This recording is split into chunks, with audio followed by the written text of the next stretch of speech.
नमस्कार, मी राहुल शिंदे।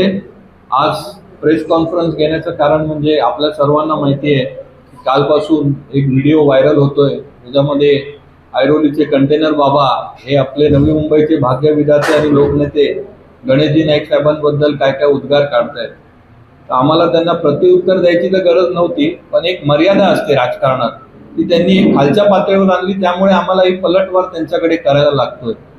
राजकारणात इलेक्शन झाले, राजकारण झालं, निवडणुका झाल्या की लोक मॅन तलवार आपल्या मॅन करतात। ते 15 दिवस काय लोकशाहीचे असतात, आपण मतांचा जोगवा मागतो, पण इलेक्शन नंतर पण जी कालची जी त्यांची रेकॉर्डिंग आली ही कुठेतरी जाणून बुजून आलेली आहे। त्यामुळे त्याला प्रत्युत्तर देण्याचं काम जे आहे ते नाईक समर्थक म्हणून आज आम्ही लोक करणार आहोत। सर्वप्रथम त्यांनी एकाचा उल्लेख केला की याचं नाव काय त्याचं नाव काय, म्हणजे या कंटेनर बाबांना एवढी खालची परिस्थिती आली आहे की स्वतःच्या मुलाला हे नाव देऊ शकत नाहीयेत। यांनी सिद्ध करावं की शुभम चौगुले जो आहे तो माझा मुलगा आहे म्हणून। शुभम चौगुले जो आहे तो कुमार दत्तात्रय पळसे यांचं लिव्हिंगवर नाव आहे। आपल्याला सर्वांना माहिती आहे पॅन कार्डवर, आपलं तुमच्याकडे पण पॅन कार्ड असेल, 5वा जो डिजिट येतो तो आपला सरनेम येतो। शुभम चौगुलेंनी जो ऍफिडेव्हिट दिलाय त्याच्यामध्ये आडनाव पी येते। पी म्हणजे काय येते? पळसे येते। हे त्यांनी आत्ताच झालेल्या निवडणुकीमध्ये ऍफिडेव्हिट मध्ये नमूद आहे। तो स्वतःच्या मुलाची लग्नाची पत्रिका छापू शकत नाही, हा दुसऱ्यांना काय उपदेश देणार? पहिल्यापासून त्याचं हेच कारण आहे। आता कुठे प्रकाश होतात यायचं, मी निवडणुकीत एवढ्या जागा घेतल्या तेवढ्या जागा घेतल्या, आता हे सगळी खटपट चालू आहे ते विरोधी पक्ष नेत्यासाठी चालू आहे। तुम्हाला सर्वांना माहिती आहे की ऐरोलीतले सर्व नगरसेवक या कंटेनर बाबाला सोडून गेलेत। याच्याबरोबर सध्या कोण नाही। त्यांचे एकेकाळचे समर्थक असलेले बंडू केनी पण नाईक साहेबांकडे आले, ते का आले ते पण तुम्हाला सांगतील। त्यामुळे ही केविलवाणी परिस्थिती झाली आहे एकनाथ शिंदे साहेबांना दाखवायला की मी एकमेव नवी मुंबईमध्ये आहे जो मी नाईक साहेबांवर बोलू शकतो। आणि आपल्याला सर्वांना माहिती आहे की नाईक साहेबांवर टीका केली म्हणजे प्रकाश होतात आणि बातमी पण तेच। हा प्रयत्न आज ते कंटेनर बाबाचा सुरू आहे। दुसरं उदाहरण ते सांगतायत की हे तुमचे हात स्वतःच्या दगडाखाली काय ते बघा। राजकारणात कधी पर्सनलवर जायचं नसतं। काल त्यांनी सगळ्या राजकारणाची मर्यादाची पातळी उकडली, ते पर्सनलवर गेले म्हणून आज आम्हाला पर्सनलवर यायला लागतंय। आम्हाला कधी नाईक साहेबांनी कोणाच्या पर्सनल आयुष्यात ढुंकवून पण बघायला शिकवलं नाही, पण तुम्ही जर असंच बोलत राहाल तर ह्याच्यापेक्षा खालच्या तऱ्हेला आम्हाला बोलता येतं। आज तुमच्या बायका किती आम्ही विचारलं तर तुमच्याकडे उत्तर आहे का? आज माहितीचा अधिकार आहे, महानगरपालिकेतून दिलेला आहे, तुमच्याकडे प्रत पण आली असेल की मीनाताई विजय चौगुले कोण, हा सवाल आज मी त्यांना विचारतोय। हे बघा, युरो स्कूलचा भूखंड सर्वांना माहिती आहे कोणाचा आहे।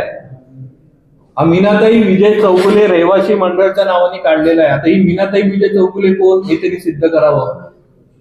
हिची माहिती त्यांनी ऍफिडेव्हिट मध्ये पण निवडणुकीच्या दिलेली नाहीये, याचा अर्थ ती ऍफिडेव्हिट पण चुकीची आहे। माहिती ऍफिडेव्हिट मध्ये लपवल्यामुळे यांचं नगरसेवक पद का रद्द करू नये याच्यासाठी पण आम्ही निवडणूक आयोगाकडे दाद मागणार। हे असं एक प्रकरण नाहीये मीनाताई विजय चौगुलेचं, असे बरेच प्रकरण आहेत। एक झालं शुभम चौगुले कोण, आता ही मीनाताई विजय चौगुले कोण। ऐरोलीमध्ये असे अनेक प्रकार नाहीत। यांनी कोणाला सोडली नाही, ना डॉक्टर पासून कामवाली पर्यंत सगळ्यांची वाट लावली या लोकांनी। एक कंटेनर मध्ये बसतात आणि काय धंदे करतात हे ऐरोलीकरांना माहिती आहे। आज 91,000 मतांनी तुमचा पराभव ऐरोली आणि दिघ्यात नवी मुंबईतली जनता करते। याचा अर्थ काय? तुम्हाला एका पण बूथ मध्ये ऐरोली आणि दिघ्यामधून लीड का नव्हती आमदारकीला? याचा सुद्धा त्यांनी आत्मपरीक्षण करावं आणि मग नाईक साहेबांवर टीका करावी। नाईक साहेब आज गेली 50 वर्ष राजकारणात आहेत, तुमचा उगम पण नाईक साहेबांमुळेच झालाय। आज तुम्हाला गट प्रमुख असेल, तुम्हाला नगरसेवक करण्यापर्यंत नाईक साहेबांचा हात आहे। आज जी मायाजाल तुम्ही कमवली आहे त्याच्यामध्ये काही ना काहीतरी सिंहाचा वाटा 100% नाईक साहेबांचाच आहे। तुम्ही कोणावर टीका करता? आणि अशा खालच्या पातळीवर आम्ही नाईक समर्थक कधी खपवून घेणार नाही।